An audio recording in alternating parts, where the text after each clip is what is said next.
Let me state this clearly at the very start. I am fully prepared to be investigated on these allegations. I have nothing to hide, and I welcome any inquiry that will bring out the truth. Mr. President, in fact, if we carefully review what transpired this morning, it was clear, very clear, from Mr. Alcantara's own statement that, number one, Mr. President, Mr. Alcantara said, hindi po ako nag-request ng kahit anong flood control project.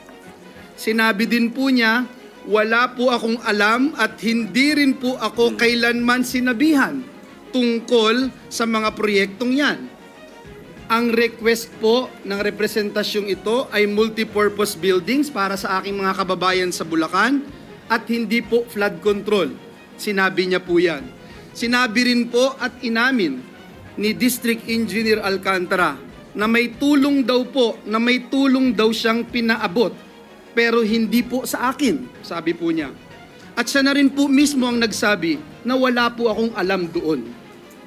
Pero ayan, Mr. President, basta binanggit lang po yung pangalan natin, mentioned my name, operative word, mentioned. Mr. President, ano po ba ito?